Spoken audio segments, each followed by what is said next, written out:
Okay, good morning all. In the last class, we were covering about the year 1919, which was very important for India's freedom struggle. Before everyone turns up, any questions from the last class?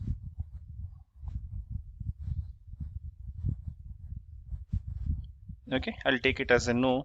So, just we'll have a quick recap of whatever we have studied in the earlier classes. What we were discussing is from the year 1857, there are a lot of sporadic movements which have taken place in different parts of the country. We have seen some political reforms, we have seen some social reforms or religious reforms, tribal movements, the peasant movements. The developments in the field of education, the developments in the evolution of the press, the reforming the civil services, reformation of the legislatures, the active participation of the people, different political associations were formed, and finally, all this culminated in the formation of Indian National Congress in the year 1885. Now, from 1885, we can see a nation level platform, a pan India platform was created for the political grievances of the people. Till that point of time, we have seen that lot of organizations were there, but they were having a limited outreach. There, till that point of time, no other organization has as much have spread like Indian National Congress, which created the All India platform. Okay, so from 1885, we can see that the evolution in the Indian National Congress would be synonymous with Indian freedom struggle. And after the formation of the Congress, we can see that within the Congress itself, there were a lot of changes. So we can see the Congress initially was more limited to the political reforms, and also it was like the elitist urban class and educated people only who were the members of the organization. And over time, what we have also seen that the Congress would have a expanded reach, and within Congress there are different viewpoints started emerging. So these viewpoints we will call it as moderates and extremist. Okay, that's what we were discussing when we were discussing about the Indian National Congress evolution. Now the moderates had a few achievements, but whereas the extremists did not like the pace at which the moderate Congress was moving. So that is why the leaders such as Arvind Ghosh or Lala Lajpat Rai or Bal Gangadhar Tilak, all these extremist leaders, they started organizing some kind of movements to make the Congress to reach the masses. And we have seen in the year 1905, the first mass movement was organized. So that mass movement was called as Swadeshi movement, which was launched against the Bengal partition, anti-Bengal partition movement. Okay, and finally there were some you can say the achievements of the Swadeshi movement. For the first time, the British felt the heat, and because of that, the changes which are happening in the Congress as well as the mass movement in the political struggles, the British had to finally shift the capital from Calcutta to Delhi. That happened in the year 1911. That's what we were discussing in the earlier class. And further later, the Swadeshi movement also has its negative shades. The reason like the use of the religious symbols alienated a section of people, and that is why the next year, in the year 1906, we saw the formation of Muslim League as well. And after the formation of Muslim League, again the moderates and extremists, there was a further, you can say, the drift which happened, which finally culminated in 1907 Surat split. Now, after the Surat split, the Congress became a weak organization because almost all the extremist leaders, they were curtailed by the British, and the moderate leaders, there were no charismatic leaders in the moderates apart from a very few leaders, and that too the leadership was, you can say, aging, and there is no new leadership which is there in the Congress. So this revival of Congress would take place in 1915, 1916, after the advent of Annie Besant, okay, and Bal Gangadhar Tilak, and also the Lucknow Pact in the year 1916. Okay, in the year 1916, the Lucknow Pact, which would make a you can say a compromise between the Muslim League and Indian National Congress. Okay, so after 1916, there was one more incident which would make the Congress a more robust organization. That is the Home Rule League. And further later, after the Home Rule League, the advent of Gandhi, and Gandhi will change the whole constitution of Congress. Now, this is what we were discussing in the previous classes. And in the last weekend, we have covered the importance of 1919, the year 1919, because three important events would take place in this one. That is, first one is the Rowlatt Satyagraha, which is the first All India movement. Okay, first Pan India movement, the Rowlatt Satyagraha, and which will culminate into Jallianwala Bagh massacre. Okay, and after that, the Rowlatt Satyagraha would be called off. This is the first thing in 1919. And the second thing which would happen in 1919 is the Khilafat movement. Uh, could someone recollect the Khilafat movement was against which treaty, to be specific? There was a name of a treaty, if you could recollect. Can anyone name the treaty? Okay, it was Treaty of Sevres. Okay, so just go back to your notes. So where I have mentioned the Treaty of Sevres is EVRES. So this is against the what would happen, the anticipated outcomes after the Treaty of Sevres. In fact, it was never materialized, but it was a fear of the Muslims across the world. What would happen to the office of the Caliphate? Okay, that is what the concerns, which in India we call it as Khilafat movement. Okay, and further later, the third important outcome which would happen in the year 1919 is the Government of India Act. That is also what we call it as Montagu-Chelmsford reforms. And in the Montagu-Chelmsford reforms, the most important outcome of the Montagu-Chelmsford reforms is the bicameral legislature at the central level and diarchy at the provincial level. Now, these are the two important outcomes. Like again, whenever you are reading the acts, first find out what is the most important of these acts. There could be a lot of other uh, changes also in the act, but these are the two most important things. And in addition to the bicameral legislature at the center and uh, the provincial, the diarchy at the provincial level, there were also the expansion of the franchise, expansion of the legislature seats, and we have also seen that the India Council was established, Public Service Commission was established. Okay, so all these are the other you can say features of this act. But again, after the 1919 act, the Congress was again not uh, very happy with the outcome, because what they were expecting is some kind of dominion status. So just like the British Empire itself, within the British Empire, Australia was part of British Empire, Canada was part of British Empire. Now, countries like Canada, Australia had more autonomy, whereas India did not have much autonomy. Now, Indians expected that there could be some kind of dominion status, that is, some kind of self-government. Okay, so that means the at least the legislature would be Indian, only the commander-in-chief would be by British. So this kind of things we were expecting, and also India participated actively in the World War I on the behalf of the British. Okay, and for the democracy. And because of all these reasons, Indians were expecting a huge major changes in the constitutional framework. But at the end, what we have received is 1919 Government of India Act, which the Indian National Congress did did not accept. Okay, so this is what the discussion in the last classes. So any questions at this point? Please let me know. Okay, hope some others also join the call. Okay, so we were discussing about the last class 1919. What are the changes which happened? Okay, so if you don't have any questions, let us move on to the today's topic, that is non-cooperation movement. Now, the non-cooperation movement is the major movement which is like a benchmark or a watershed movement. Yeah, someone wants to speak. Please go ahead. Okay. Okay. So the non-cooperation movement is the most important or the most important outcome in the freedom struggle.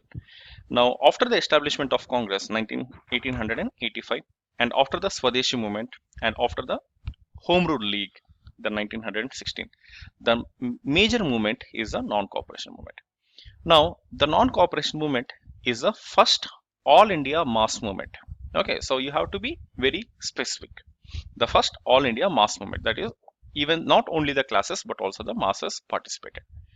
Now, how it is different from that of earlier movements? Okay, so this is the Gandhian movement. It is an all India movement and also it is a mass movement.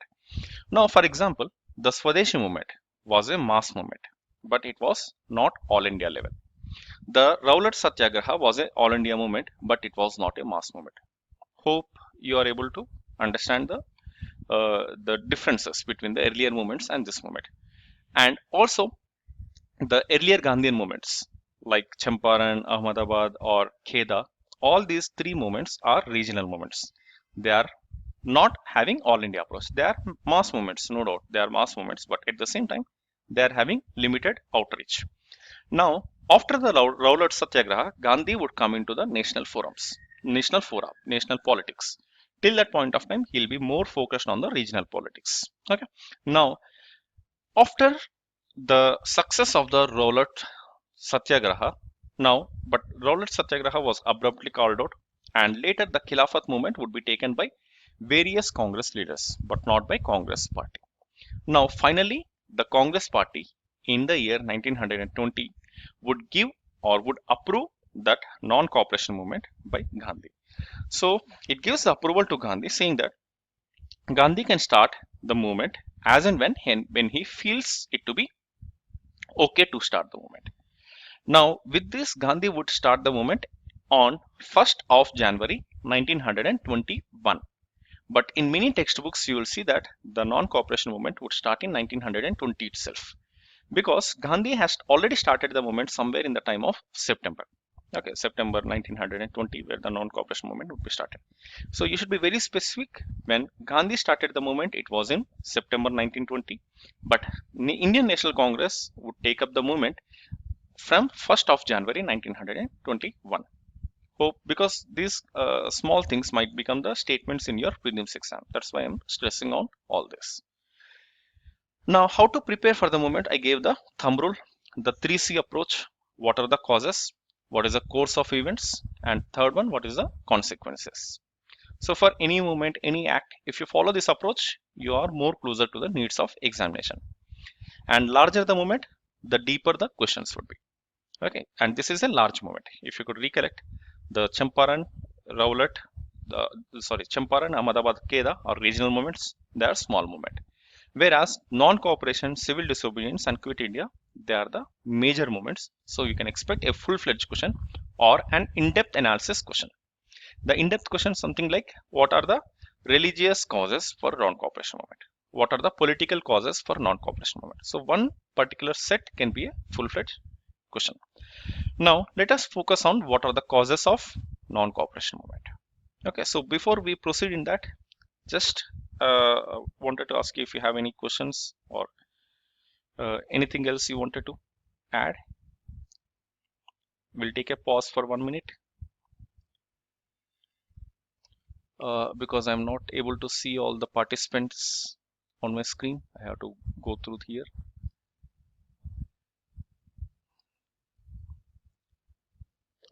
Okay. Hope everyone is okay with this. Okay, let us move on. So first of all, what are the causes of the non-cooperation movement? There are three important causes. The first cause is nothing but the wrongs of 1919. The wrong things which happened in the year 1919. Now, what are all the wrong things which happened in 1919? Rowlatt Satyagraha and Jallianwala Bagh. The first one. Then the Khilafat movement and the government response to the Khilafat movement. And further later, the Government of India Act 1919. And because we have covered all this, you can mention as all this under one single heading. The wrongs of 1919 are the first cause for the non-cooperation movement. Okay. The second cause for the non-cooperation movement is the other movements which have already taken up, like the we can say that other movements such as the Home Rule League movement. Though Home Rule League would be called off by Tilak and Annie Besant in between, but the cadres of Home Rule movement are still present, because we have seen that Tilak and Annie Besant both mobilized huge amount of youth in the participation of Home Rule League. Though Home Rule League did not give that results, but the same cadres would be used by Gandhi. So just like maybe you would have observed that maybe some movements are they might not give the instant results, but whatever the groundwork which has been done by that movement would be used for the further movements. In the same way, the Home Rule League movement, though it did not give the instant result, the same Home Rule League movement, the cadres would actively participate in the non-cooperation movement as well. And why the Home Rule League movement started? Again, we covered Home Rule League movement in detail, and we have also seen what is the difference between the Tilak movement and the Annie Besant's movement. Now, the Home Rule League movement started because something similar to that of Ireland, the Irish Home Rule League (HRL). So, on the lines of Irish Home Rule League, Annie Besant would start the Home Rule League movement in India as well. Now, this Home Rule League movement, if you can see, it started in the year 1916, and during 1916, what was going on in the world was the World War I. And this World War I has caused a lot of hardships to the common man. Okay, the lot of hardships. When I say hardships, it could be economical, social, political. Okay, all the political rights were curtailed. Then on the social front, a huge number of soldiers were losing their lives or getting injured. They are returning from the other places. So maybe someone's family was completely broken. Okay, the soldiers were sacrificing their lives or losing their or getting injured coming back. So this is causing the social hardship. And also whenever there is a war, there would be huge economic hardships. The economic hardships, something like inflation. Okay, so huge amounts of inflation. The inflation was something like 300% or 400%. I hope 300% is huge and hyperinflation. And even the common man was hit the most. Now, all these are the hardships, the social, economic, and political hardships which were caused by World War II would be your second reason. Again, I'm not going into detail of the hardships of World War because we have covered all this in our previous lectures. Okay, and the third most important thing, the cause for the non-cooperation movement is the change in Congress. Now, after Gandhi coming into Congress, he would completely change the constitution of Congress. Now, this is how the role of leaders would be. So maybe there could be a lot of other important freedom fighters who are part of Congress. They might be taking the orders from above, but Gandhi was something unique. Now, why Gandhi was something totally different is because he will not only join the Congress, but he will completely change the structure of Congress. Till that point of time, Congress was like a 3-day session. So we were discussing that the extremists would call them as 3-day circus. Okay, so if you could recollect all the criticisms of the Congress, because only for 3 days it would meet in a major city like Calcutta or Lucknow or Lahore, and the leaders would discuss and go back to their places. Now, this was like a 3-day event. Now, from a 3-day event, the Congress would become like a full-fledged political party. Okay. Now, what Gandhi would do in making the Constitution of Congress? You can make a note that in the Nagpur session of 1920, in the year 1920, there is one more important session called Nagpur session. And this Nagpur session was presided by Chittaranjan Das, a very important top Congress leader.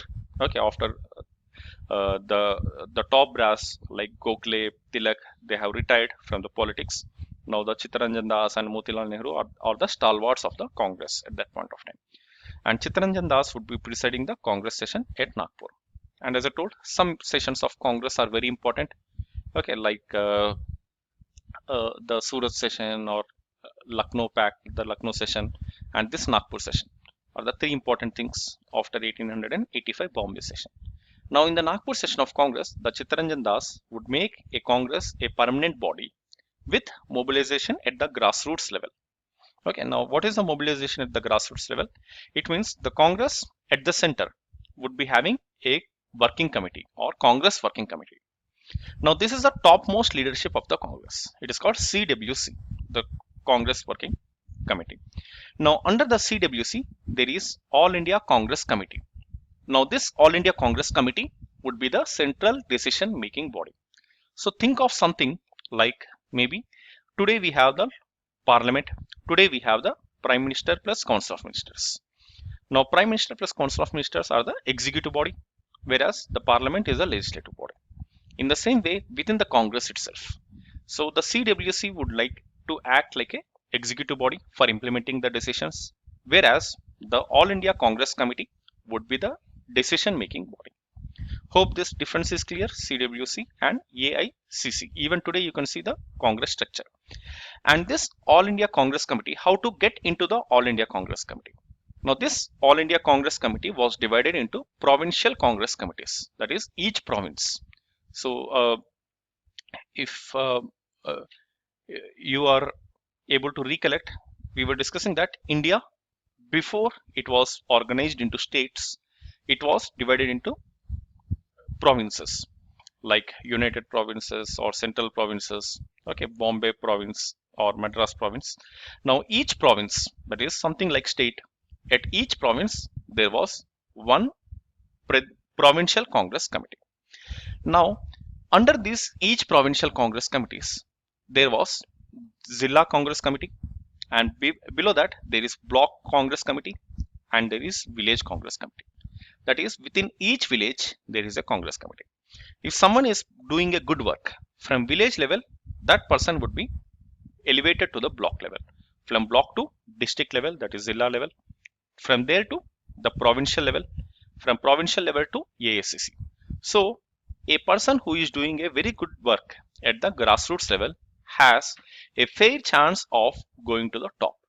Now what is the implication of this is the people or the leaders who have come to Congress are having a huge mass support. That means the leaders are bought from top, from below. That means they are drawn from the grassroots level. Now if you see Congress, what you observe is the people are drawn from the top, not from the bottom. Have you noticed the changes? Just like Rahul Gandhi was parachuted. Okay, that means he came not from below. That means not from the groundwork, but from the top. But in those times, the Congress had that democratic approach where the leaders are drawn from below, but not from above. That is why when the leaders are able to reach the All India Congress level committee, they already commanded a huge amount of mass support at the All India level.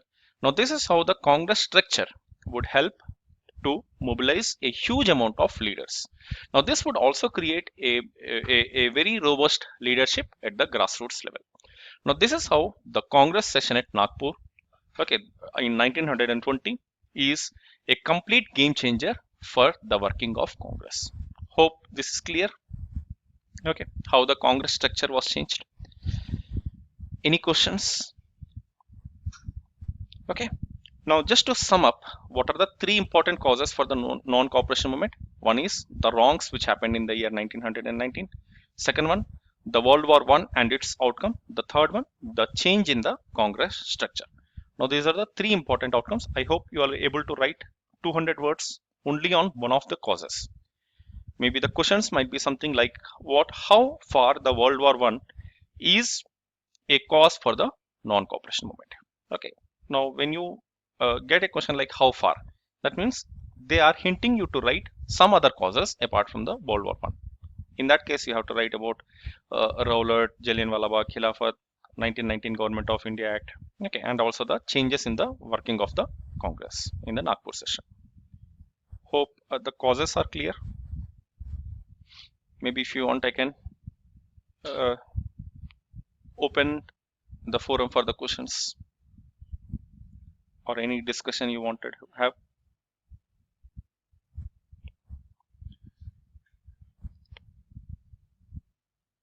Okay, I'll take it as a no then. Okay, moving on. The next one is the course of events. Now, what exactly happened during the non-cooperation movement? Okay. Now, what happened in the non-cooperation movement? There are four important things which happened in the non-cooperation movement. The first one is what we call it as, what are the features? This is what we were talking about, the features and the course of events. The non-cooperation movement, though officially started in the year 1921, but it has started in several places much before 1920. Okay, so something like we also saw that the Khilafat movement would transform into non-cooperation movement. Rowlatt Satyagraha would transform into non-cooperation movement. Now, all these smaller and smaller movements, which are already started in different parts of the country, would finally transform into non-cooperation movement. Now, first of all, what is non-cooperation? Non-cooperation, according to Gandhi, what Gandhi believed is non-cooperation with the evil is as much as like a cooperation with the good. That means Gandhi believed that if you are cooperating with the British, it means that you are doing something wrong. That means if you are non-cooperating with the British, in that case, it means this is something good. Now, when we say non-cooperation, okay, it had different stages, like the surrender of titles and honorary positions. So that today we call it as award wapsi. Even today, many of the uh, uh, the top leaders, whenever they feel that the government is not acting in the interest of the people, they return the awards given by the government. Now, this is called the surrender of titles and honorary position. The second thing is resignation from the government services. Resignation from the government services, such as the police, the lawyers would boycott. Okay, some kind of social boycotting would happen. Okay, and also the non-payment of taxes. That means they would not pay the taxes, so that government would come to a standstill. Now, this is how the Gandhi would start the non-cooperation movement. And during this non-cooperation movement, also there was the boycotting of the English goods and services. The English goods, like the most importantly, which is the cloth or the textiles, which was ruining India's economy. Now, during this time, what Gandhi has said is we are going to popularize the Indian cloth. The Indian cloth, that is why the Khadi and Charka. Okay, so the Khadi and Charka soon became the symbols of national unity or self-reliance, or sometimes Swadeshi, or even sometimes it became a symbol of protest against the British. Now, the Khadi Charka became the symbols of the cooperation movement, and this is something within no time the mills, the textile mills, which are set up in back in England, they came to a standstill because almost all the markets in the countries, like the huge countries like India, were closed to their products, and because of this, the economy of the British had faced the crisis. Now, this is something which is like what we call it as a realistic approach of Gandhi. Now, Gandhi became so important that even today, the political leaders, you would have noticed that many people wear the khadi because this is something which became the symbol of self-reliance and national unity. And over time, the Gram Udyogs were promoted to have self-reliance in the textile fields. Okay, so this is how the boycotting of the foreign goods started, and also the foreign goods boycott led to the advancement of Indian goods, that is the Swadeshi goods. So the Indian businessmen found that almost they have captured the markets which were otherwise overtaken by the British industries.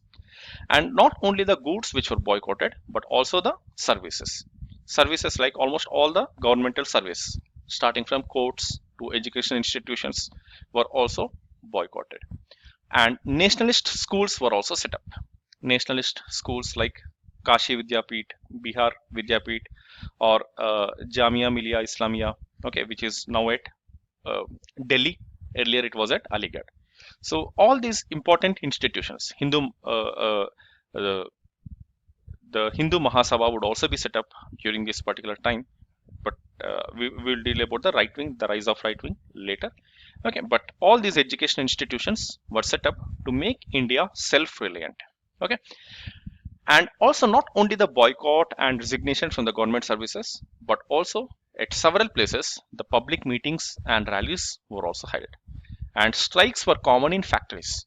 Now, all this made the British administrative machinery to come to a standstill. And there are some important leaders who played a role in the non-cooperation movement, and all the important leaders I given in the notes. If you can see here, if the notes is visible, so I given the important leaders and what is their role, like Mahatma Gandhi, Chittaranjan Das, the Nehrus, Motilal and Jawaharlal, Subhash Chandra Bose, Ali brothers, Lala Lajpat Rai, Patel. All these played a very important role in the freedom struggle. And what exactly was the role I given in the role? For example, leaders like Subhash Chandra Bose resigned from the civil services. Then the Ali brothers, they called all the Muslim soldiers to resign from the British army. Then the Motilal Nehru, Chittaranjan Das, they have renounced their legal practices. Okay, they said that we are not going to participate in any legal proceedings. Then Sardar Vallabhbhai Patel started the no tax movement in Gujarat. Now we can see that all these are the important outcomes, okay, in which the non-cooperation movement has spread. And within no time, the non-cooperation movement has spread across India. Now if you can see the map, okay, in the map I have given all the important events which are happening in the non-cooperation movement. Now the places from Champaran to almost from Amritsar to Kheda. Kheda is in Gujarat, where we were discussing the Gandhi's earlier struggle was also taking place. Now across all these places, the non-cooperation movement would spread. And when the non-cooperation movement was going on at full swing, there was, we can also see that the non-cooperation movement, there was a one important violent act. Okay. Now before going into what exactly what happened, now the non-cooperation movement also mobilized the masses. Now the mobilization of masses is a huge task for the Gandhi. Now as I told that the common man would be more concerned with his own struggles. Now how to engage the common man in the freedom struggle? Now this is one of the most important contributions of Mahatma Gandhi. Now how he will ensure that the common man would participate in this one? So he will say that now he will start saying to the people that almost all the challenges which the common man faces, because till Gandhi came into the forum, the Congress was mostly concerned with the political reforms.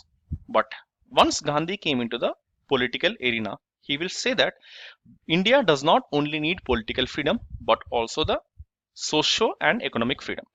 Now what he will do is he will link the socio-economic problems of the common man to that of the political struggles. Now this is the most important contribution of Gandhi.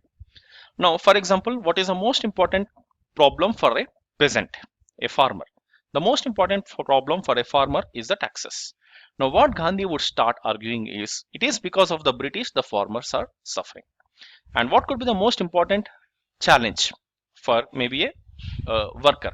Maybe for the worker, he might not be getting enough wages. So Gandhi would say it is because of the British. Maybe for the women, maybe the anti-alcohol movement. He will also launch the anti-alcohol movement, and he will also launch some kind of religious movements. Now what the role of Gandhi, contribution of Gandhi, he was able to draw huge amounts of population into the freedom struggle, who were otherwise untouched from that of the political movements which are going on in the country. Hope you are able to appreciate the work done by Gandhi, because the most important work done by Gandhi in mobilizing the masses and in awakening them to the economic and social problems of the country and linking them to that of the British. Now in this way he was able to mobilize different sections of people. Now till that point of time there was mobilization of the sections of people, but for the first time all participated together. For example, before Gandhi, the peasants participated in the freedom struggle, zamindars participated in the freedom struggle, but they were never together. Now what Gandhi would make, the zamindars and peasants would come together, whereas the workers and industrialists would come together. The Hindus and Muslims would come together. Now this is where the role of Gandhi would take a most important role, because he is able to create a forum where people from the opposite interests can also take part. The people from rural areas as well as urban areas would participate. Okay, that is the most important contribution of Gandhi. Now, within no time, the non-cooperation movement would spread like a wildfire across the country. Now, when this non-cooperation movement was at its peak, there was one incident which would happen, and that incident would happen at a place in Bihar, in Gorakhpur district of Bihar, that is called Chori Chora. Okay, if you can see here the map where I have pointed out. Yeah. So have a look at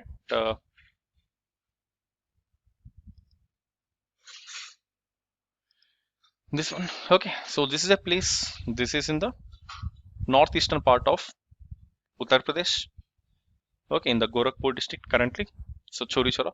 Now, what happens at the Chori Chora is a group of villagers. They would turn against the policemen who wanted to block their way, and they will set the whole police station on fire. And in this incident, more than 20 policemen would lose their lives. And this is where Gandhi would take this incident very seriously. Now, what Gandhi wanted is this non-cooperation movement would go on as like a very peaceful movement without any violent struggle. Now, once this particular incident has taken place, Gandhi was shocked, and the next day there was a meeting which was happening in a place called Bardoli. Okay, Bardoli is a place in Gujarat.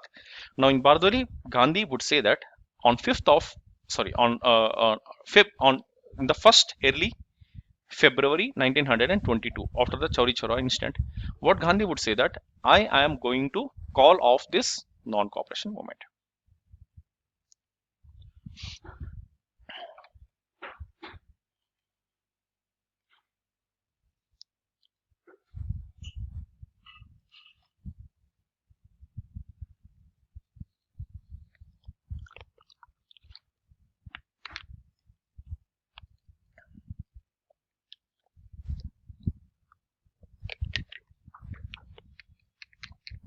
Lavanya, Lavanya, door.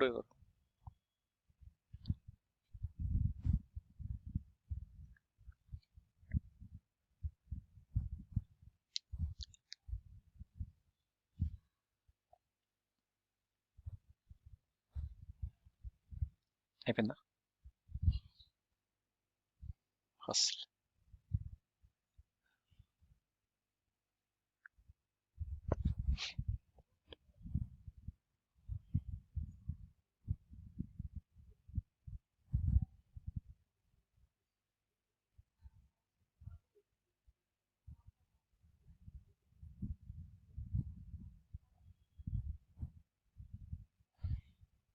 వేసావు door.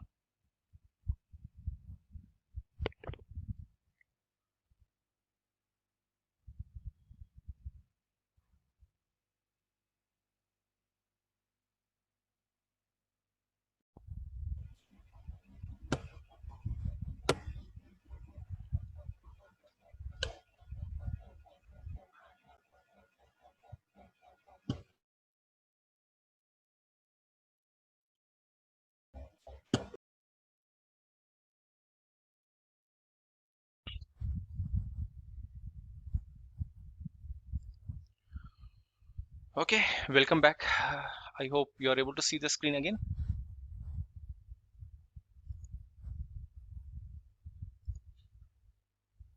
Yeah, thank you. Yes, sir. Hear me and see me. Okay.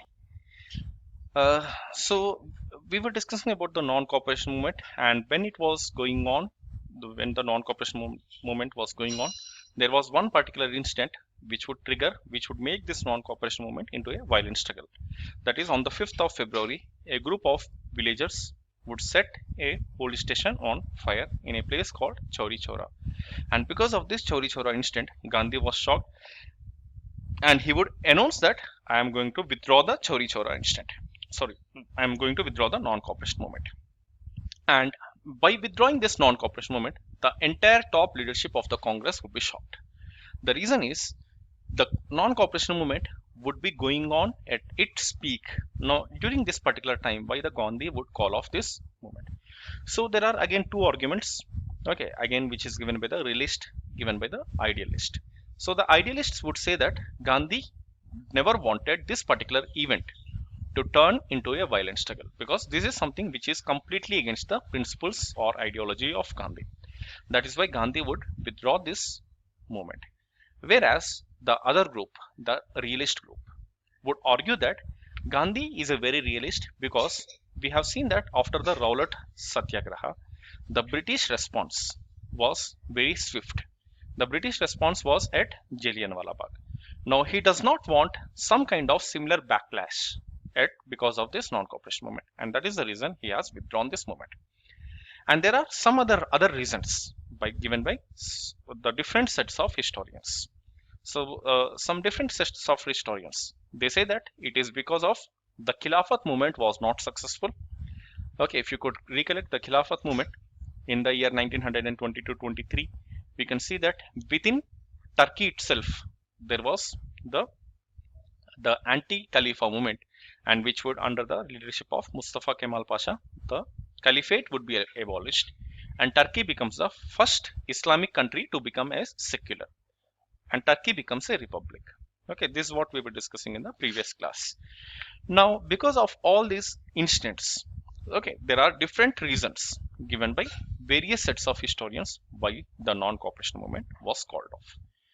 Now, the Marxist historian, if you could recollect, we were talking about different historians like that of Marxist historians, the right-wing historians and left-wing historians. The Marxist historians would never agree with Gandhi calling off this non-cooperation movement. Now, what these Marxist historians would say is, okay, now you have to recollect what exactly was the tax structure across the India. If you are able to recollect something about the tax structure in India, okay, we were talking about the northern regions. Okay, there was a tax structure called as, can someone recollect what is the tax structure in the northern part of India? It is called permanent settlement. Hope you could recollect. Okay, the permanent settlement, or also called a Zamindari system. Now, in the northern and eastern parts of India, there was permanent settlement. Whereas in the western parts of India, there was the Rayatwari system or Mahalwari system. Now, here the peasants are paying the taxes directly to the British, whereas this particular region, peasants are paying the taxes. The farmer is not paying the taxes to the British directly. Farmer is paying to the Zamindar, and Zamindars are paying to British in the case of permanent settlement. Whereas in the case of the Rayatwari or Mahalwadi system, the farmers are directly paying the taxes to the British. Hope you could recollect. This is something which we were discussing in our earlier classes. Now, Gandhi would call for a no tax movement only in this particular region, in the Gujarat region, but not in this particular region. Okay. Now, this is how the left-wing historians would argue. Now, why Gandhi would not want no tax movement here? Because Gandhi or the Congress was a capitalist-oriented party.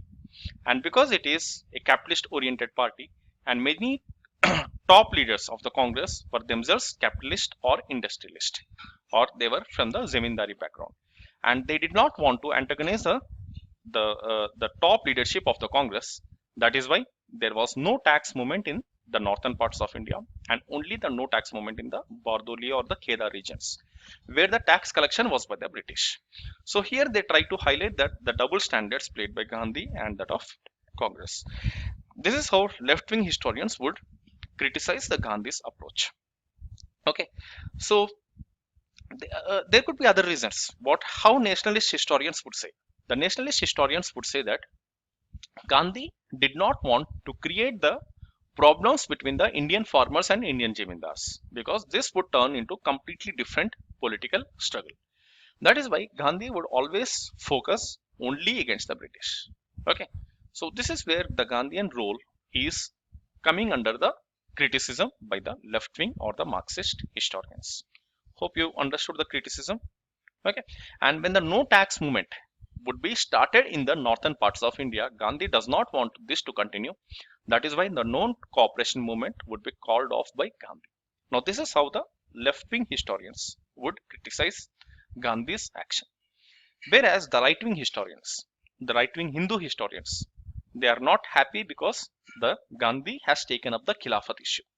The Khilafat issue is a religious issue, and Gandhi would not taken up a issue of the concerning the Muslim people.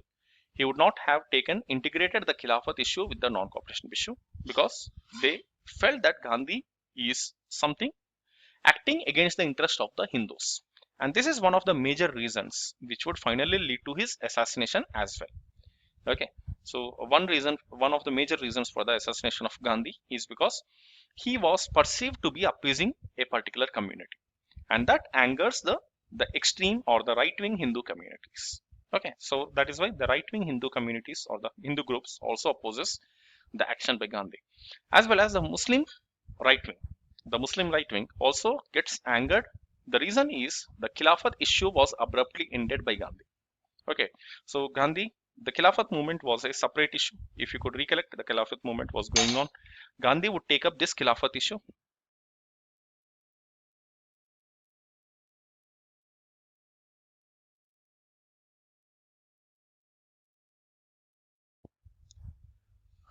Uh, take up this Khilafat issue, and he takes it to the movement, and further later he would end this particular movement. That is how the right-wing Muslim historians would say that Gandhi has played the role played by Gandhi was something which is against their own interest. Are you able to see me or no?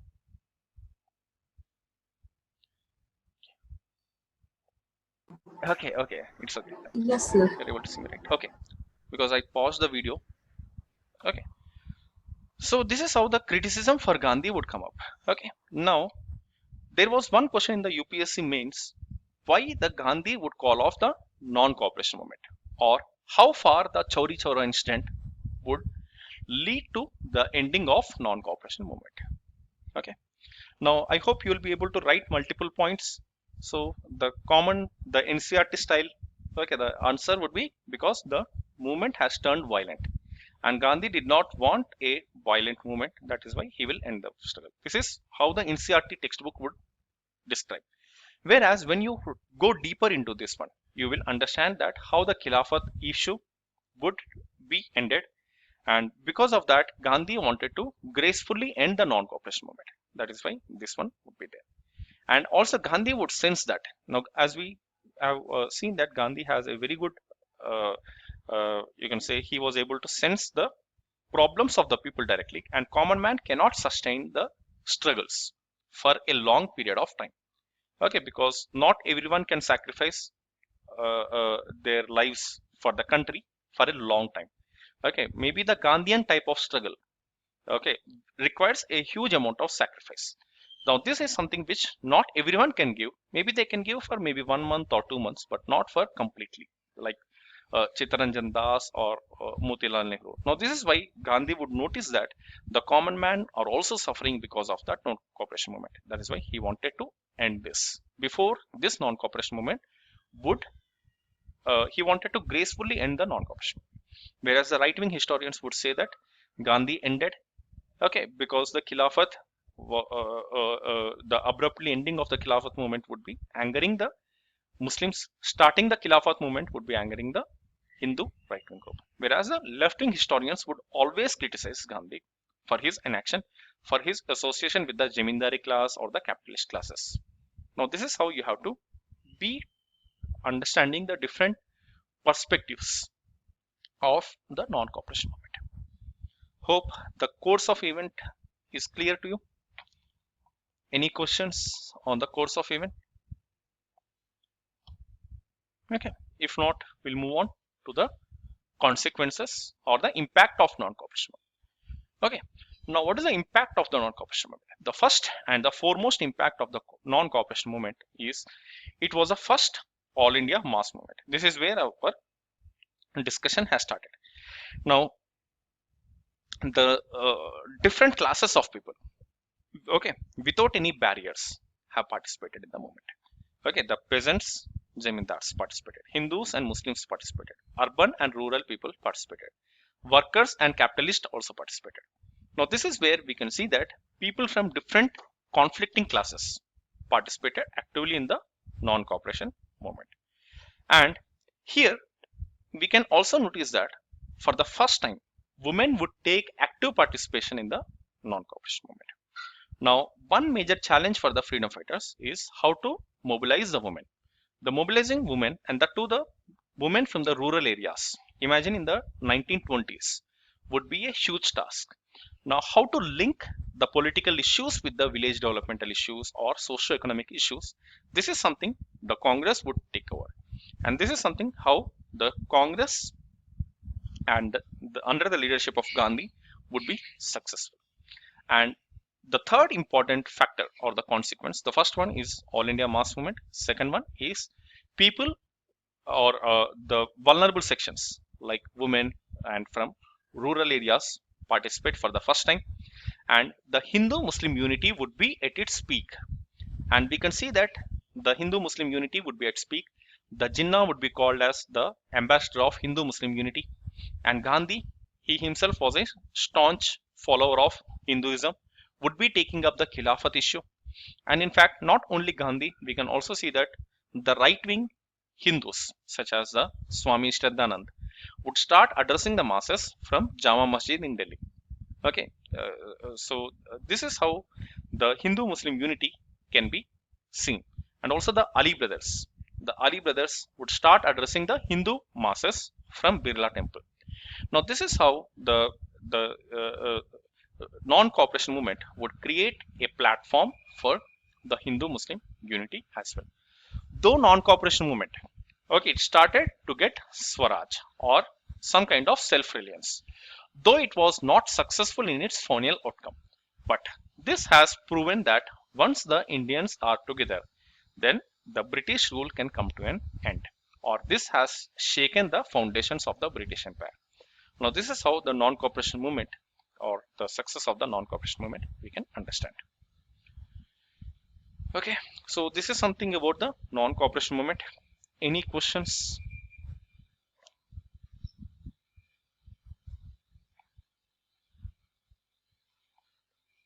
If you have any questions, let me know.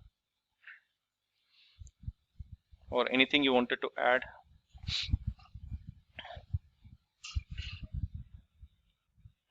Yeah, please. Before calling off the non-cooperation movement, Gandhi actually goes on for fasting until death, which I haven't seen. Is that, why did Gandhi do that? Could you please repeat the question? I did not get that. So before calling off the movement, I mean, when Gandhiji calls off the non-cooperation movement, nobody would be ready to, withdraw Yeah. the movements from different parts of India, right? So Gandhiji would go on fasting until death, until this movement has been withdrawn. Not exactly. Right? See, on 5th of February, to be precise, the 5th of February, the 1922, the Chauri Chaura incident would take place. On 12th of February, now what Gandhi would do without approaching any top leaders in Congress, he himself would take that decision. Now this is why the other leaders, other top leaders in Congress would feel, you can say, completely left behind, because without consulting them, before taking their opinion, Gandhi himself would take that decision. So this is why some criticize Gandhi's approach, like Gandhi acted like a dictator. Okay, so again, when we say dictator, do not think like the Hitler or Mussolini type, but he was taking the decision on his own without consulting any top leaders in the Congress. So he will not go for fast, but he will declare that I am ending the non-cooperation movement. Hope it's clear. Okay. Okay. Sir. Yeah, good question. Any other question?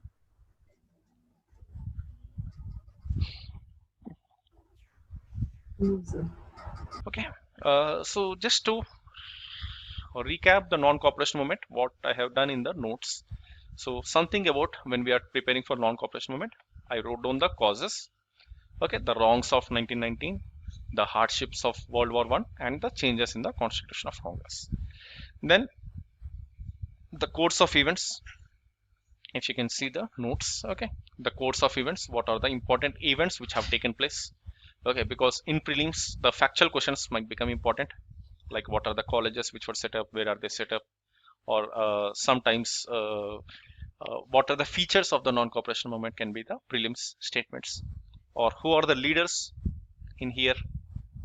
Okay, I've given the one tabular column. If you get any other leaders, okay, try to add in your notes. And what is the Chauri Chaura incident, why Gandhi called off this movement, and finally the consequences. And finally, I've given at the end, I've given the typical mains questions. Okay, these are all previous questions. Okay, and called off the non-cooperation movement in 1922. Was it justified? So this is how you have to prepare for the non-cooperation movement.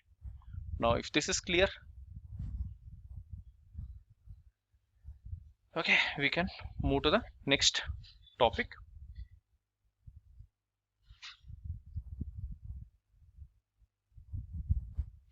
Okay, so we are here.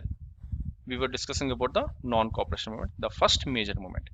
Now, what is the recent debate about the non-cooperation movement? The recent historians, what we call it as subaltern historians. The subaltern historians would not agree that this is an all India movement. Okay, it is not a all India movement. The reason why it is not a all India movement is because the regions in the northern parts of Kashmir, the regions in the northeastern part of India, the regions in the central part of India were completely untouched with the events which are going on in the country. Now you can see that these are the areas which are left behind the process of national or freedom struggles. Now that is why when we talk about the freedom struggle, so it would be less sentimental to the people who are living in Kashmir or to the people who are living in Nagaland. For example, Ramchandra Guha, a famous historian, he will write that no leader with a Gandhi cap would come to Nagaland. Now this is something very factual. The reason is there was no Gandhian movement anywhere in and around the northeastern part. Maybe at max it would have been somewhere in the upper reaches of Assam, but never crossed beyond the borders. And in the central India, many people in the central India, the tribals, were completely unaware because they had their own struggles. Okay, their own struggles, sometimes with the British, and after independence with the Indian government, with the state government of Madhya Pradesh and Chhattisgarh. Okay, so this is something which are completely untouched. That is why the subaltern or the Marxist historians would criticize that non-cooperation movement was never a all India movement.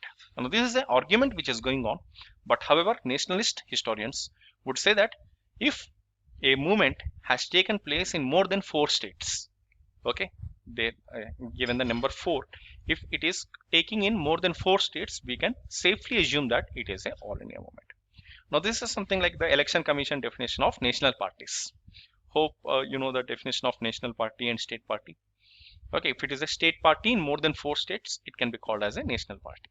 This is the election commission definition. So something similar, the nationalist historians would say that it is more than 4 states, so we can call it as a all India struggle. But whereas subaltern historians say that these people are left behind the process, and that is why when we see the history of these people, the freedom struggle made little impact in these regions. And because of these reasons, these regions, when we talk about these regions, are still left behind in the developmental process because they still do not have that cultural affinity which majority of other regions in India would enjoy. For example, when the non-cooperation movement was taking place, almost all the urban areas across India, they participated actively. Then the people who are living in the UP, Bihar and Maharashtra, Gujarat, they actively participates in this one.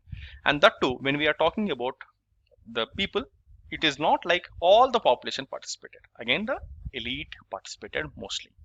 And after the advent of Gandhi, few sections of masses would participate. Okay, that is why the subaltern historians means those who are the Marxist historians who focus on the common man struggle. They say that this freedom struggle whatever the freedom struggle is not a freedom struggle, it is just a political transfer of power, where earlier it was the British who were exploiting the people, now it is the Indian elite who are exploiting the common people. Whereas in the freedom struggle, the common people were used by Congress as well as the other leaders such as Gandhi. The workers were used, the Kisan or the peasants were used. Okay, they were used for their political benefits. Okay, this is how the criticism is going on about the non-cooperation movement. Maybe when you are preparing for civil services, you should be having an alternate opinion as well. That's why I'm going to give you, because you cannot only write on the NCRT style, okay, where Gandhi started non-cooperation movement, very charismatic, okay. Whereas you have to be having an alternate idea about the different other historians how they deal about the non-cooperation movement. Now, nevertheless, this would create a platform for the freedom struggle. Hope this is clear. The non-cooperation movement is clear. If this is clear, we'll go to the next topic. Any other questions?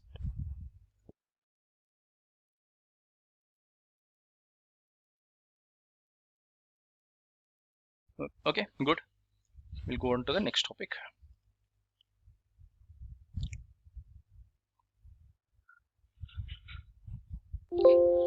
That is the role of left wing in the freedom struggle. The next topic is the role of left wing in the freedom struggle. Now, again, this can be a full-fledged question. Role of left wing, role of right wing, role of Dalits in the freedom struggle, role of peasants in freedom struggle, role of tribals in freedom struggle, role of religious reformers in freedom struggle. Now, you have to be in a position to prepare. For example, if I ask you a question, what is the role of Muslims in freedom struggle? Can you name at least 10 important Muslim leaders in the freedom struggle? At least 10 important. Maybe you can try to get the answers. If you are able to mention at least 10, you are on the right track of your preparation. Okay, but if you're not, then you are not on the right track. You have to go through the important leaders, what is their contribution. You can go through Khilafat, you can go through Rowlatt, you can go through the earlier movements. Okay, so all these leaders who participated in the freedom struggle. Now, before going into what is the role of left wing in the freedom struggle, first of all, you have to be very clear about the words whatever we are using. Okay, now what do you understand by left wing? We often use the word left wing, right wing in the Indian media. Even for the political things, we often use the words left wing, right wing. Can anyone name or give me the difference? What do you understand by left wing?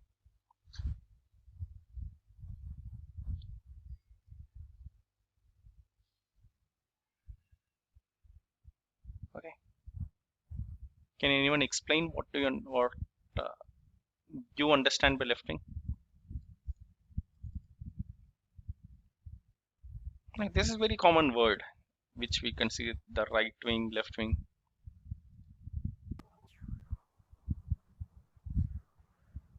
Left-wing politicians actually Okay, mainly focus on the social equality. They talk about the struggles of right, peasants and the poor. And right wing are mainly concentrated on, and they are very orthodox and concentrated on right, religious right. Very, very good. See, issues. this is the basic understanding, but before going into it, like, try to understand what from where this particular terms have originated.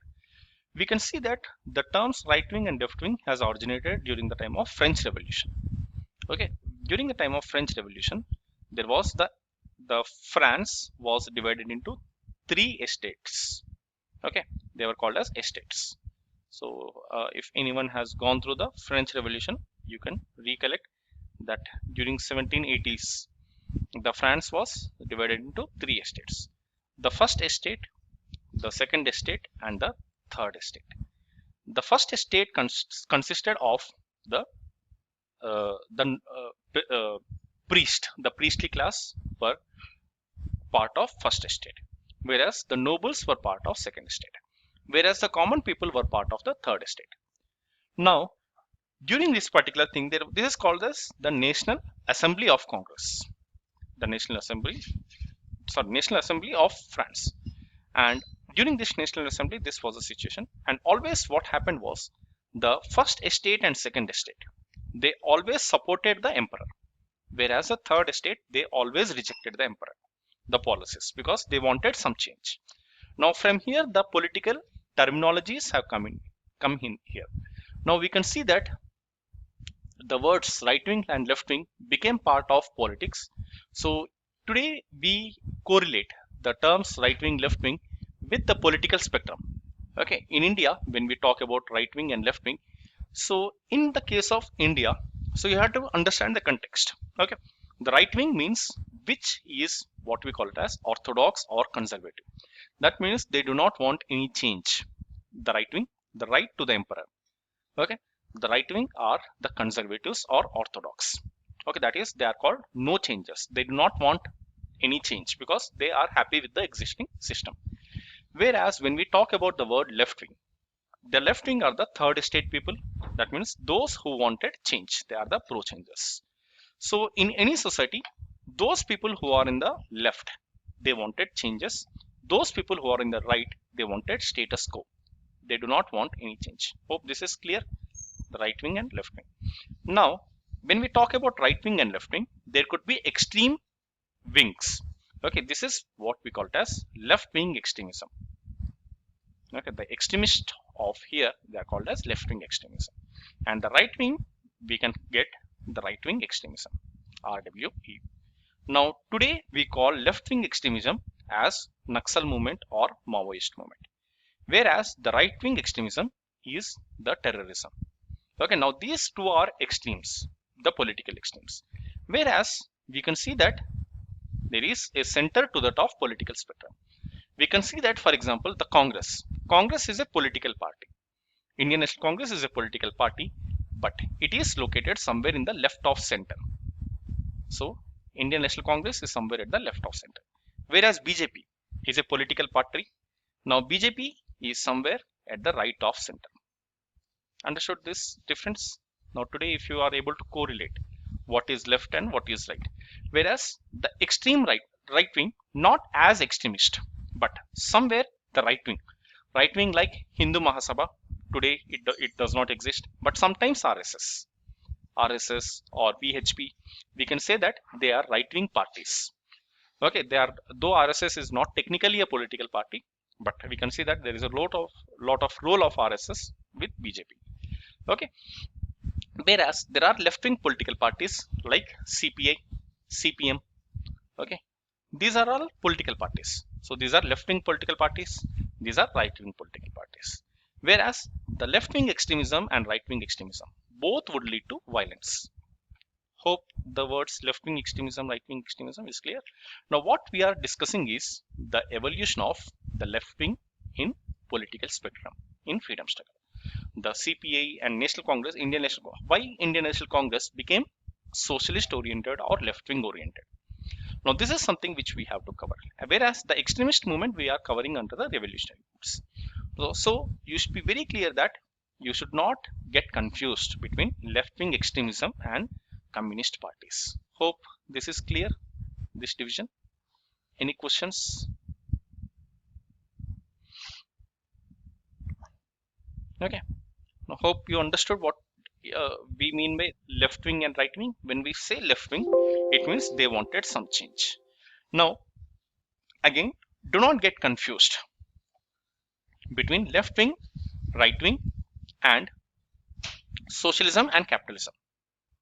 Socialism and capitalism, because what I have seen is many students get confused between left wing, right wing, okay, left wing and right wing, and socialism and capitalism.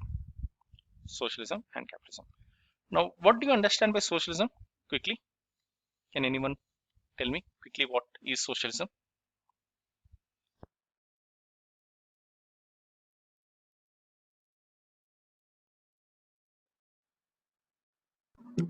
Socialism, sir, where the means of production will be mainly with the government, and here the intention is to Yeah, serve all the sections of the society equally, focusing on development of everybody equally. But in capitalism, the means of mhm. production will be with the private agencies as well, and here the goal is to make more and more profits, more and more money. And here only those products which Right, are right, more in demand are produced.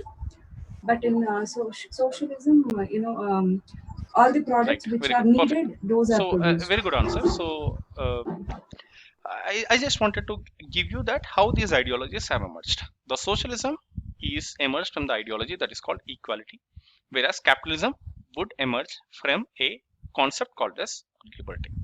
Now, again, in India, in the case of India, the left wing and socialist, we tend to equate them.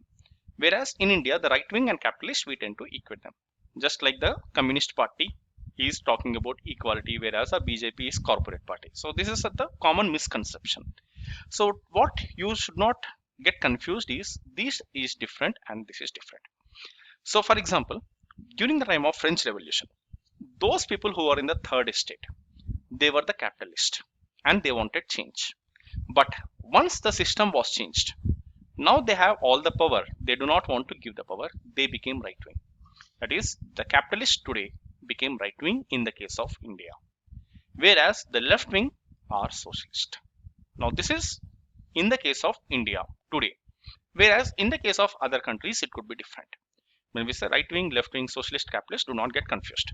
But this is true only in the case of India presently. Okay, that is India. We say India. Constitution also says that India is a socialist country. Okay, if you see the preamble, the word socialism is there. Okay, but there was one question in your mails. How uh, uh, how would you explain the relevance of the word socialism in today's context? Because today we are talking about 1991 reforms. Today we are talking about the privatization. Okay, liberalization, privatization, globalization. In this current context, how far does word socialism is relevant? Okay, now try to get the answers for that. But before that, what we need to understand is the left wing and socialism are very closely correlated. Now, once you are very clear about what is socialism, what is left wing, I hope we can have the discussion on the role of left wing in the freedom struggle. Now, when we are talking about the role of left wing in the freedom struggle, the most important thing what we need to understand is the evolution of Communist Party. The evolution of Communist Party in India. The Communist Party in India was set up somewhere in 1920s. Now, what happened in 1920s, which would lead to the emergence of communist parties, is in the events which have happened in the world are most important. The events which have happened in the world, that is the World War One. When the World War One was going on, okay, the people started questioning. Okay, why the World War One was going on? It is because of the greed for the capitalist to capture more market. Capitalism is the highest state of capitalism. Okay, that is the capitalism end up into imperialism. It is because of the same capitalism is uh, trying to control India because it is for profits. So this is why the communist internationals would be set up. And during the World War One, one important incident would take. I'm sorry, one important incident would trigger. That incident we call it as the Bolshevik Revolution in Russia, which would happen in the year 1970. Once the Russian Revolution would start and become successful, now this Russian Revolution would become a role model for rest of the world. The reason is Russia is an agrarian country with lot of challenges. Now, within no time, within 10-15 years, Russia becomes a superpower. Now, by 1930s, the Russia would try to lead almost all the human indicators, whether it be education, whether it be employment, whether it be income levels, and it would become a developed country. And it becomes so developed that it can compete even with USA. USA, which has been set up for almost 200 years. Now, whatever the progress which has been done in USA for 200 years, the same levels of achievement would be done by Russia, that is Soviet Union, within 20 years. Now, this is a remarkable progress of Soviet Union. Now, once a country which transforms itself into an agrarian country into a industrialized country and becomes developed within no time. Now, this would inspire the lot of developing countries across the world. Now, in almost all the countries, the communism comes into fashion. Okay. Now, like countries like China, countries like India, countries like lot of third world countries, they get inspired by the Russian model of development. That is why we can see that after the Soviet Union, the success of the Soviet Union, we can see that a lot of communist struggles across the world would start coming up. And also this was also the time when the 1929 Great Depression would happen in the world. And again, this 1929 Great Depression has pointed out the flaws in capitalism. Okay, how the capitalism only cannot be the solution to the world. And because of this one, people around the world started looking at Soviet Union as a model of development. And because of this reason, even in India, a communist party was set up. In 1920, the Communist Party of India was set up. The major personalities were associated with this. The first major personality is M.N. Roy. Okay, M.N. Roy is also called as the father of the communist movements in India. Now, these communist movements would end up in a particular party called as Communist Party of India. Now, this Communist Party of India would be having close ties with Communist Party in China, Communist Party in Mexico, Communist Party in Russia. Now, all these communist parties together.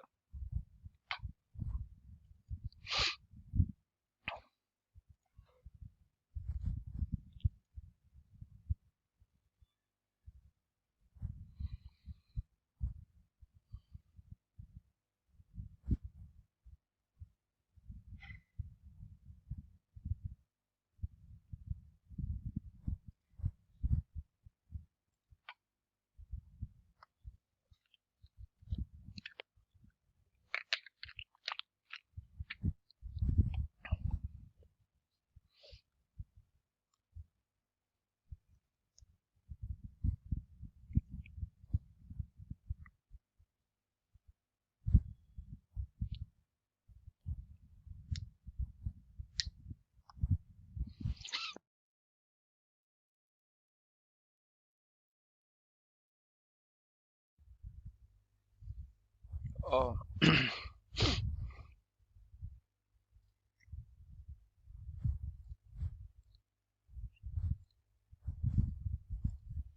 so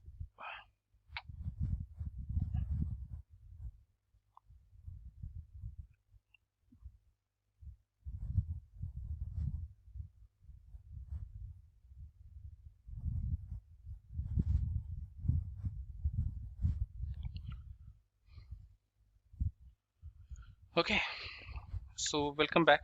Again, we were discussing about, are you able to see the screen or no?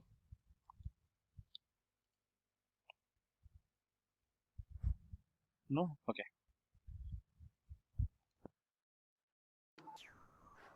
No, sir.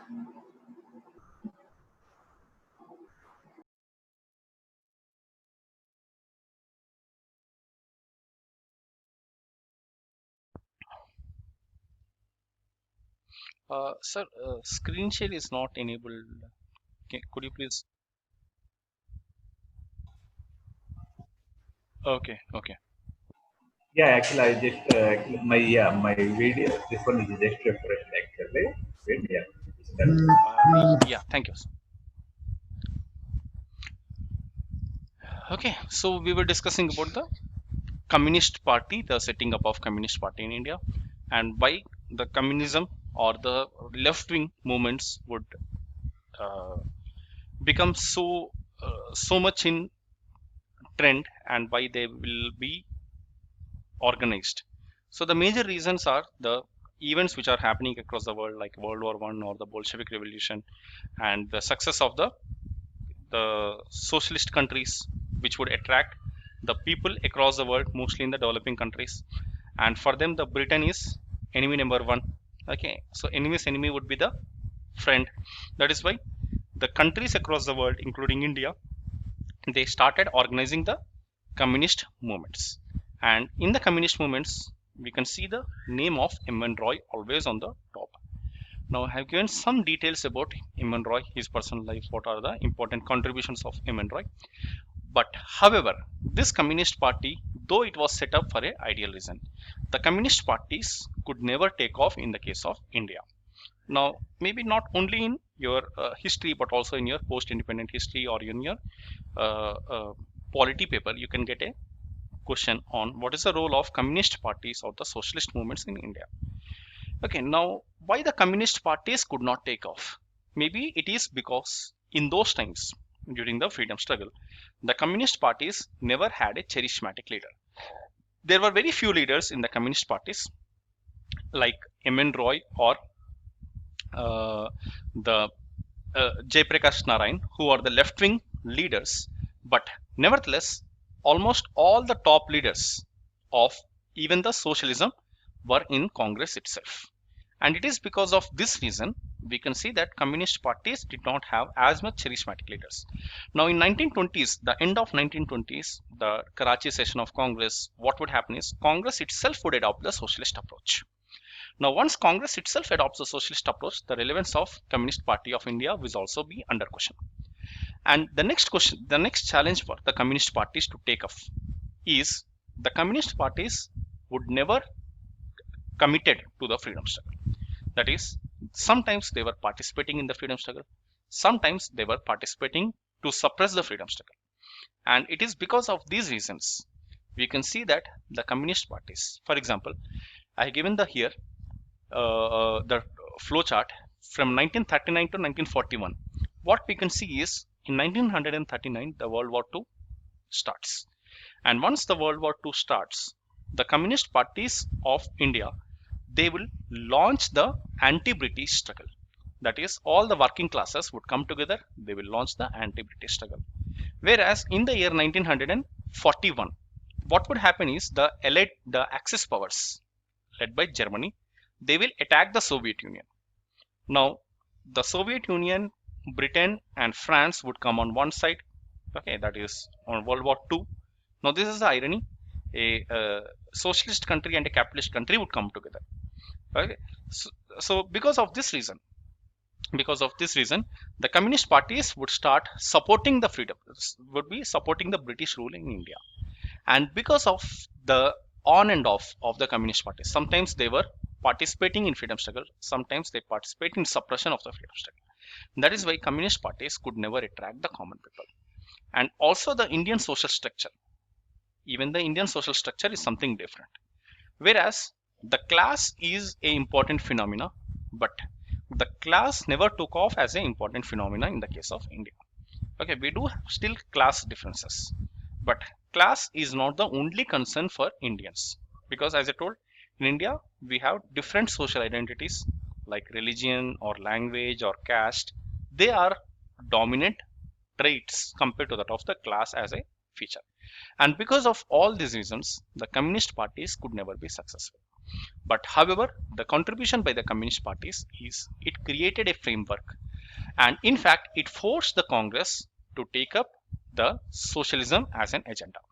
And in no time, what would happen is the almost all the top Congress leaders like Subhash Chandra Bose or Nehru, Jawaharlal Nehru, all they turned towards socialism.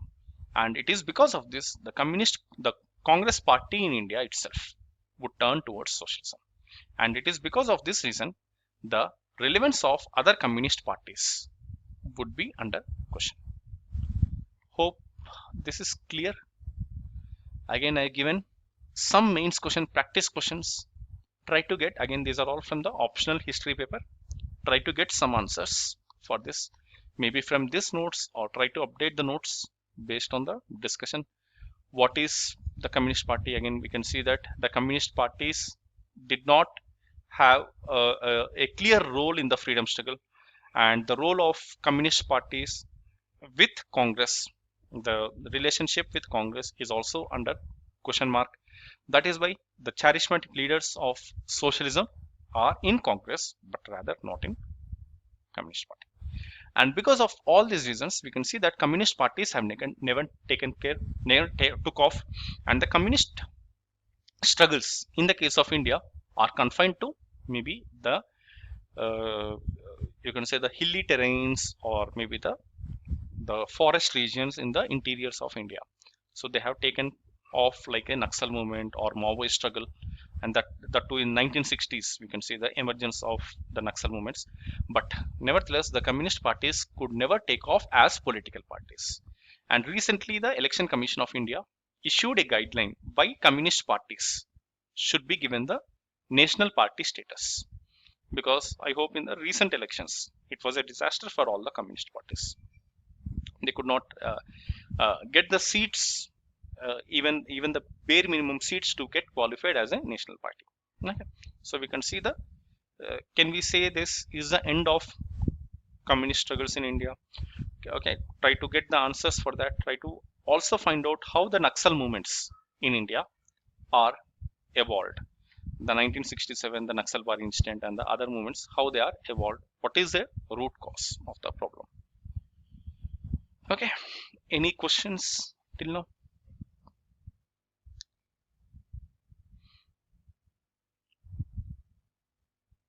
Yeah, please.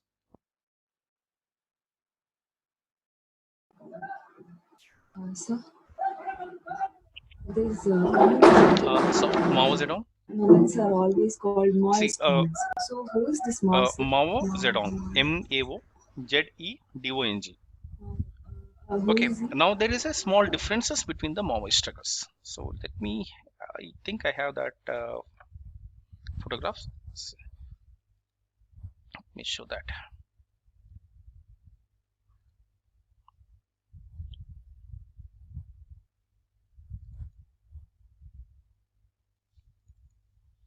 Just a minute, I'll just checking for a photograph which.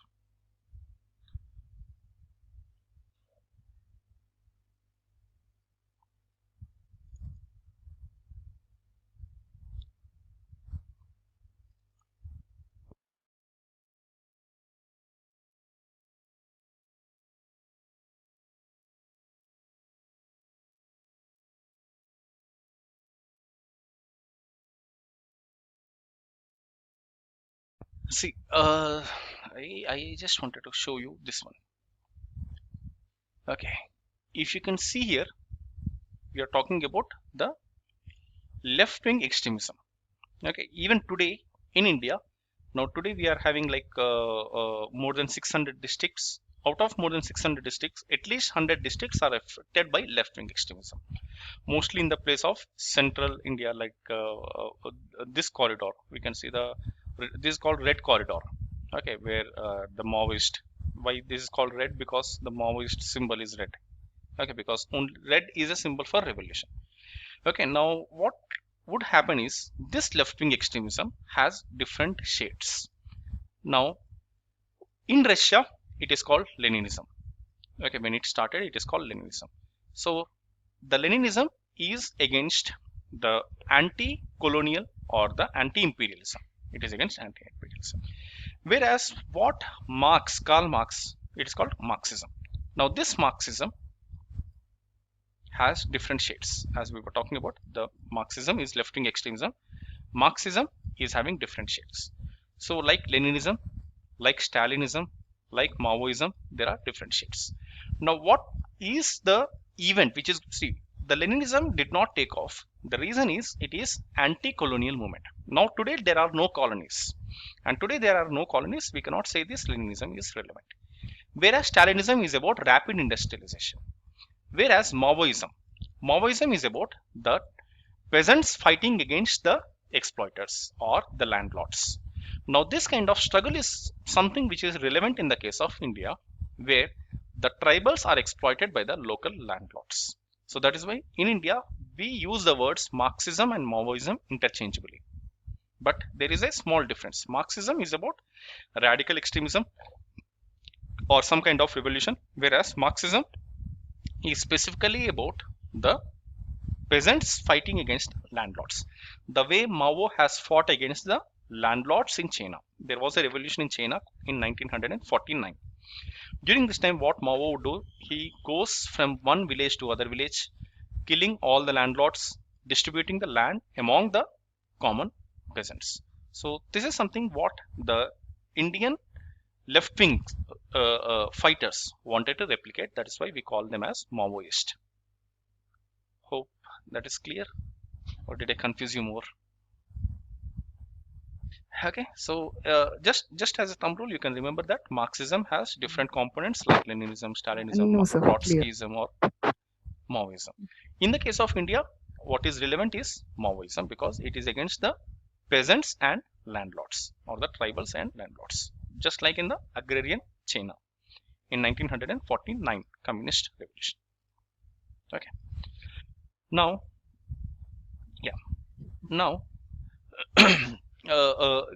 going to the next topic, the Swaraj Party, 1923.